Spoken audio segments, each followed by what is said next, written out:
Hər vaxtınız xeyir olsun. Bugünkü dərsimiz berilyum yarımqrup elementlərdir. Berilyum yarımqrup elementlərinə berilyum, maqnezium, kalsium, stronsium, barium, radium elementləri daxildir. Bunlar S elementlərdir. Yəni qısa elektron formulu ümumi şəkildə NS2-dir.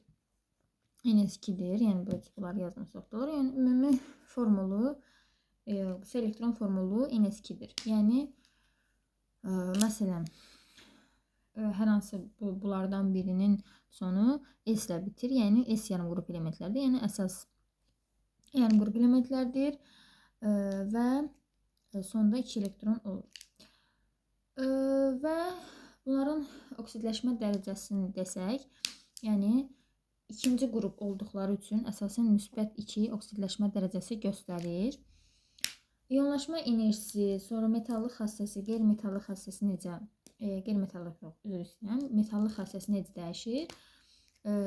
Berilyumdan radiuma doğru getdikcə, istiqamət belə olduqca, bunların iyonlaşma enerjisi azalır.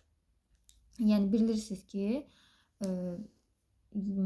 yuxarıdan aşağı doğru getdikcə, yəni berilyum, maqnezium, kalsium, stronsium, barium, radium belə getdikcə onların iyonlaşma enerjisi azalır. Bu da radiusla bağlı olur. Məsələn, burada radius kiçikdir, burada radius böyükdür. Yəni kiçir, biraz böyüyür, biraz böyüyür, biraz böyüyür. Sonra yenə böyüyür. Bu birinci qrup, bu da ikinci qrup. İkinci əsas qrupda, yəni burada metallar var. Mən əsas elementləri bura yazmışam. Və biz əsasən burada kalsiumdan danışacağıq. Biz əsas burada kalsiumdan danışacağıq. Və onun da elementinin yazılışı, yəni bu cürdür. Və biz də burada metallıq. Metallıq necə artır, necə azalır ona baxaq. Metallıq xassəsi birinci qrupda demişdik ki, litium, natrium, kalium, rubidium, sezium, fransiyum. Bu belə istiqamətdə getdikcə metallıq demişdik ki artır. Metallıq artır. Yəni fransiyum yüksək metallıq xassəsinə malikdir də. Burada zaten hamısı onsuz da metallardır gördüyümüz kimi. Yəni burada birinci qrupda artırsa, ikinci qrupda da artır. Yəni sonunda burada nədir? Radium. Yəni metallıq artır. Yuxarıdan aşağı getdikcə artır metallıq.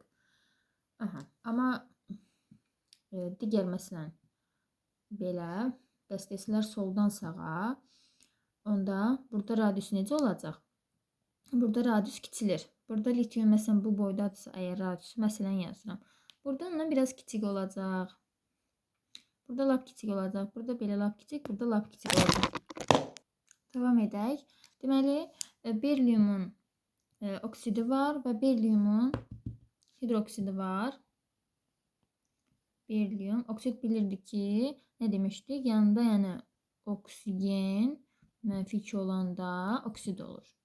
Yəni, bu da müsbət 2-dir. Deməli, biraz öncə dedik ki, onların oksidləşmə dərəcəsi müsbət 2-dir.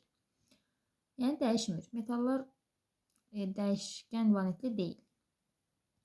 Deməli, bunlar müsbət 2-dir. Yəni, berilyum, maqnezium, kalsium, stronsium, barium, radium. Daha sonra isə, deməli, bunun hidroksidin yazsaq, berilyum, OH2. 2 valentli olduğuna görə OH da mənfi 1 olduğuna görə, berilyum da 2 müsbət olduğuna görə bura 2 olur. Berilyum OH2. Yəni berilyum hidroksid. Bunlar hər ikisi amfoterdir.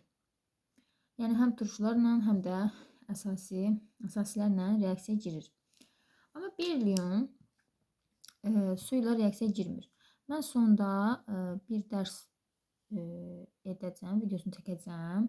Orada suyun və hidrogenin reaksiyalarını, yəni hansı maddələr hidrogen və su ilə reaksiyaya girmir, iminli onların videosunu çəkəcəm. Yəni, onlar çox testdə falan düşür.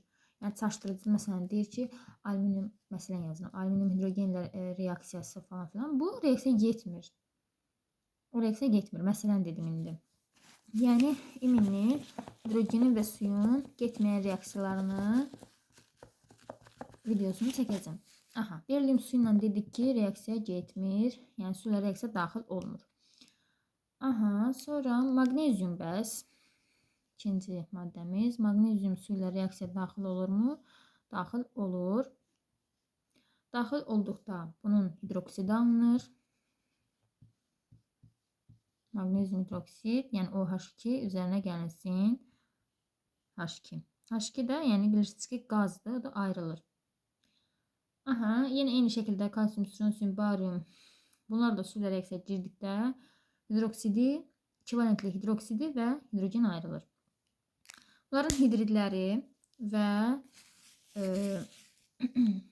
bunların hidroksidləri dedik, hidroksidini dedik. İndi hidrid. Hidrid bilirsiniz ki, hidrogen olduqda, yəni hidrogenlə birləşməsi hidriddir. RH2, ERO ayrı-ayrıdır.